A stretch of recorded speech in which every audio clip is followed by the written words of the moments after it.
Pasirodo, žonglieriai itin vertinti senosiuose egiptiečių, kinų, indų, graikų ir romėnų civilizacijose, tačiau pavojingais raganiais vadinti viduramžiais. Šiandien žonglierių triukai puošia ne tik cirko pasirodymus, bet tampa neatsiejama vakarėlių ar gatvės gyvenimo dalimi. Visai stringiau žongliruoti mokosi ir lietuviai. Akimirkos iš šių pamokų mūsų žurnalistų reportaže.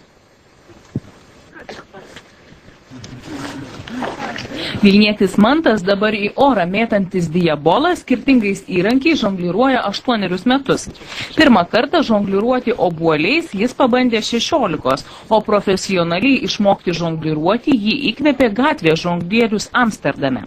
Kiekvieną antradienio vakarą Vilniaus Sereikiškių parke aplink Mantą į žongliravimo jau ir duoną valgantį būrėsi bendraminčiai ir naujokai. Pirmosiomis pavasario dienomis prasidėjus žongliravimo sezonui čia susirenka apie 10 žmonių. Tačiau vasaros viduryje pievelėje daiktus į orą jų mėto visas pusšimtis. Kartu yra žymiai linksmiau žongliruoti. Antras dalykas, tu tikrai kažko tai išmoksti iš kito žmogaus, nes kažką tai kitas žmogus labiau kažkokio tai vienokio žongliravimo būdo įvaldęs geriau yra, kitas kitokį ir tu jau kažką tai gali pasimokyti. Tikrai žymiai produktyvesnis gaunasi mokinimasis, tu žymiai daugiau išmoksti. Išmokti ar kitus pamokyti žongliruoti į Sereikiškių parką daugiausiai renkasi jaunimas.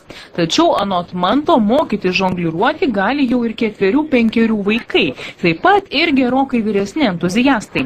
Anot žongliravimo mokytojo, mokytis šio amato netrukdo nei drebančios rankos, nei blogas regėjimas.